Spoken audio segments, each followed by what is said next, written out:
Welcome back to my channel Pooja Ishwar. So today I am going to discuss the most important questions with explained answers of previous year question papers. You know, while preparing you just need to see how the question paper will be. I am going to tell you the tricks to how to read these question papers, previous year question papers. So while solving the previous year question papers, if you are reading the question, you have to read the surroundings of that. So if they are asking one question on WTO, that is World Trade Organization establishment, you need to read the surrounding of that question, because that same question will not going to come in the upgoing examination. So you need to read the surrounding of that. For example, how it established, what was the earlier name, when it established, what is its objectives. So the maximum things you need to cover from that question. This is the way of solving the previous year question papers. So now I am going to explain some important questions with answers. I will explain you how to read these question papers. So here is the question number 1. The world's first electronic stock market is option A KOSPI, option B Nikkei, option C Nasdaq, option D Dow Jones. So the answer is the Nasdaq. It is founded by the National Association of Securities Dealers and began trading on February 8, 1971 as the world's first electronic stock market, trading over 2,500 securities. And the full form of Nasdaq is the National Association of Securities Dealers Automated Quotations. It is an American and Canadian stock market that enables investors to purchase stocks on a computer server that is automated, clear and quick. So the question number 2 is, the Human Development Index is introduced by option A UNDP, B UNICEF, C IMF, D World Bank. The answer is the Human Development Index is a measurement system used by the United Nations to evaluate the level of individual human development in each country. It was introduced by the UN in 1990. So the next question, examine the following statements and choose the correct code. Assertion A, American style option compared to European style provides more freedom to option holders in exercising the option. Reason is, American style option can be exercised only at a specified date, which is generally the expiration date. Codes. Option A, both A and R are correct. Option B, both A and R are wrong. Option C, A is correct but R is wrong. Option D, A is not correct but R is correct. Here the option C is the right answer, because reason is wrong. Because an American style option is a version of an options contract that allows holders to exercise the option rights at any time before and including the date of expiration. So the next question is as follows. From the statements given below, identify the correct code. Statement 1. The key strategy behind acquiring a company is to create shareholders' value. Statement 2. Conglomeration is a merger between two companies that have common business areas. Statement 3. MRTP Act got replaced by the Competition Act 2002 in India.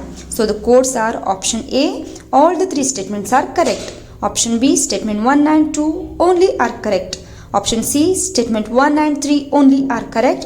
Option D, statement 2 only is correct.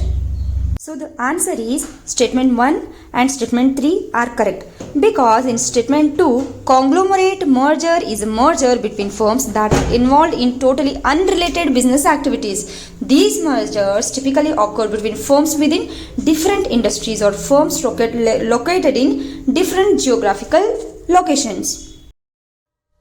So the next question is, from the following, identify the tools of fiscal policy.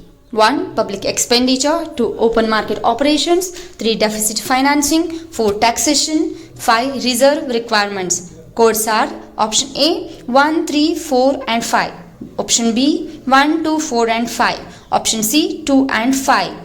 Option D 1, 3 and 5. The right answer is D, 1, 3 and 4.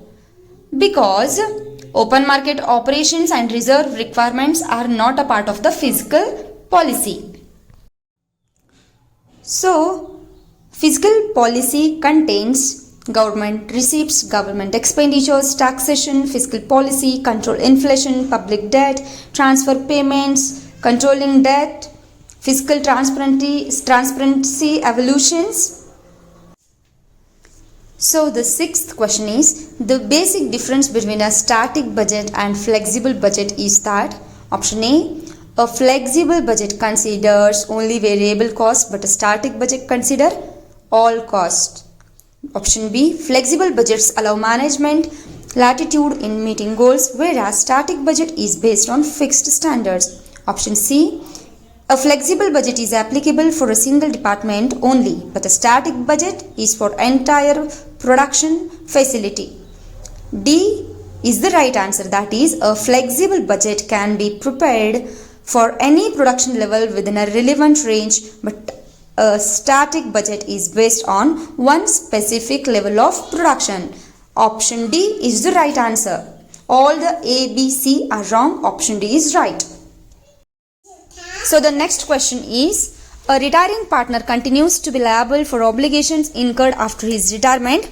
Option A, if unpaid amount is transferred to his loan account. Option B, if he does not give public notice. Answer C, if he starts a similar business elsewhere. Option D, in all the situations till he survives. So here the right answer is B. If he does not give public notice, then he is liable for obligations incurred after his retirement. So the next question is, in what order the following assets are shown in the balance sheet of a company? 1. Trade receivables, 2. Cash, 3. Furnitures and fittings, 4. Investment in shares and ventures. Codes are option A 2143, option B 1234, option C 3412, option D 4321. Here the right answer is option C 3412. First, furniture and fittings, then investment in shares and ventures, then trade receivables, and at the last, cash. So now the next question is, when opening stock is rupees 50,000, closing stock is rupees 60,000 and the cost of goods sold is rupees 2,20,000, the stock turnover ratio is option A 2 times, option B 3 times, option C 4 times, option D 5 times. So the answer is option C, that is 4 times. Let us see how to calculate it. Stock turnover ratio formula is cost of goods sold divided by average stock. So cost of goods sold divided by opening stock plus closing stock divided by 2, we will get average stock. So 2,20,000 cost of goods sold whole divided by 50,000 plus 60,000 divided by 2. That average stock will be 1,10,000 divided by 2, 55,000. So 2,20,000 divided by 55,000. So the answer will be 4 times. So the next question is, if stock turnover ratio is 6 times, average stock rupees 8,000, selling price is equal to 25% above cost, what is the amount of gross profit? Option A rupees 2,000, option B rupees 4,000, option C rupees 10,000, option D rupees 12,000. Answer is rupees 12,000. Let us see how. This is the formula to calculate the stock turnover ratio. Cost of goods sold divided by average stock. So this is the procedure to solve the answer. If you didn't get the procedure, please see my previous video of important commerce problems. So the next question is, a rectangular hyperbola shaped demand curve on all its points has option A equal slopes of the price demand curve, option B price elasticity equal to unity, C varying price elasticity, option D both slope and price elasticity equal. The right answer is option B. So if the demand curve is a rectangular hyperbola, then the elasticity of demand is equal to unity at all points of the demand curve as shown in the picture. So the next question is, In case of short-run equilibrium, a perfectly competitive firm while earning abnormal profits operates at an output level where option A, marginal cost is the minimum. Option B, average cost is the minimum. Option C, both marginal cost and average cost are equal. Option D, marginal cost is higher than average cost. So the answer is D, marginal cost is higher than average cost. So let us know what does it mean. So here is the marginal cost is the addition to the total cost for producing one additional extra unit. So average cost is the total cost divided by the total number of units produced. So the next question is, which one of the following statements is false? Option A, normally a price demand curve slopes downward from left to right. This is right. Then option B, economies of scale and economies of scope are the same. This statement is false. So option C, for optimization, equality between marginal cost and marginal revenue is a condition. That is also right. Law of variable proportions denotes input-output relationship during short run. This is also correct. So the answer is B. So let us know the difference between the economies of scale and economies of scope.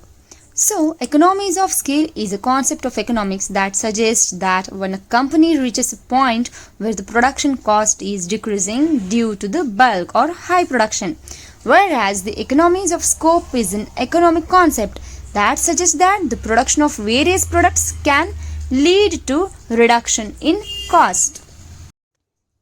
So the next question is, match the items of list 1 with the items of list 2. List 1 is law of diminishing marginal utility. B, relationship between price of one commodity and demand for another commodity. C, skimming the cream policy. D, price rigidity. List 2 is 1, cross demand. 2, oligopoly. 3, cardinal approach. 4, pioneer pricing. So codes are given option A, B, C and D. Here's the right answer is option C. That is law of diminishing marginal utility is in oligopoly market. Then relationship between price of one commodity and demand for another commodity is related to pioneer pricing. Then skimming the cream policy is nothing but it denotes cross demand. So then price rigidity, we find it in the market of cardinal approach.